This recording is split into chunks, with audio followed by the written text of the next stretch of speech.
नमस्ते नमस्कार। मेरा नाम अभिषेक झा है और मैं बिहार से हूँ। और मेरा जो आज पहला मुद्दा है, मैं पहली बार यूट्यूब सोशल मीडिया पहली बार मैं आ रहा हूँ, ठीक है। मेरा ये सबसे पहला मुद्दा है कि ये जो भारत है ना, हमें डिजिटल भारत नहीं चाहिए। हमें लौटा दो हमारा वो पुराना भारत जहाँ पे हमारे हर परिवार के लोग डेली भूखे नहीं सोते थे। हमें लौटा दो वो हमारा पुराना भारत जहाँ पे हर किसी व्यक्ति के पास कुछ न कुछ आर्थिक व्यवस्था, आर्थिक आय रहती थी, कर्ज नहीं लेना पड़ता था। और दूसरी बात, हमें हमारा भारत, वो भारत लौटा दो जहाँ पे हमें हर चीज़ के लिए स्वतंत्रता रहती थी। हम राम राज्य के नागरिक होना चाहते हैं, ना बल्कि हमें डिजिटल कुछ नहीं चाहिए। रखो अपना ये मेट्रो, रखो अपना ये सब कुछ, हमें कुछ नहीं चाहिए। हमें चाहिए हमारा पुराना भारत। हमें वो भारत चाहिए जिसके लिए राम ने 14 वर्ष वनवास दिए हैं, कृष्ण ने अपने द्वारिका नगरी को डुबा दिया है। हमें वो भारत चाहिए। और मैं एक चीज़ आप लोगों को बता देना चाहता हूँ, अगर इस दिन की आज़ादी के लिए अगर भगत सिंह ने अपनी क्रांतिकारी रूप में बलिदान किया है खुद को, अगर वो इस समय जीवित रहते और इस चीज़ को अगर देखते ना, तो वो अंग्रेज़ों को छोड़ो, वो खुद को पहले गोली मार के मर जाते कि अच्छा है मुझे ये दिन नहीं देखना पड़ा।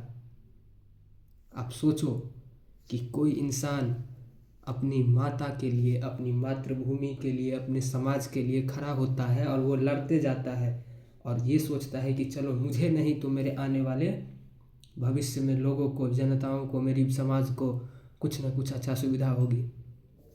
हम कौन सा लाइफ जी रहे हैं आप बताइए। हमें कोई एक ऐसा कोई लाइफ जी रहे हैं जिसमें हमें कोई पर्पस मिला हो? कुछ आज तक नहीं मिला है।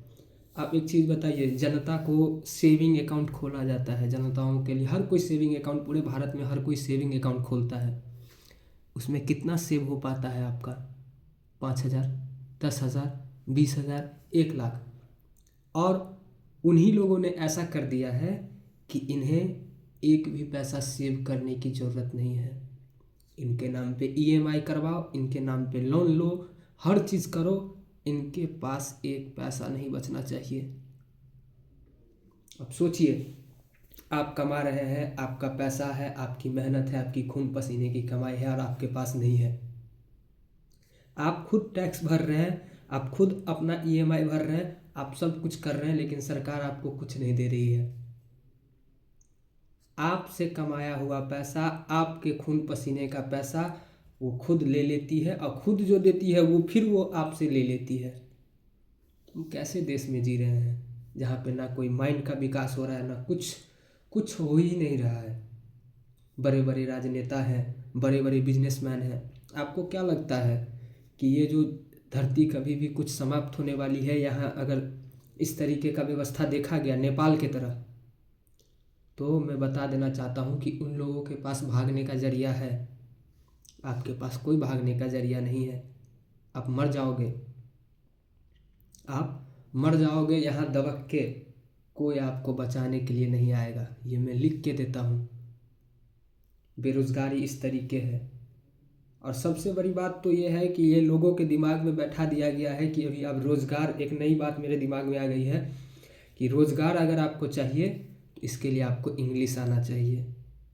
ये तो ऐसा बात हो गया कि दूल्हे को देखने जाओ तो कम से कम आपके अंदर सरकारी नौकरी तो होना चाहिए, तब दूल्हा दूल्हा है, नहीं तो ठीक है चलो चलते हैं। क्यों? हमें क्यों इंग्लिश चाहिए? क्यों? इंग्लिश की हमें ज़रूरत कोई नहीं है, कुछ नहीं है।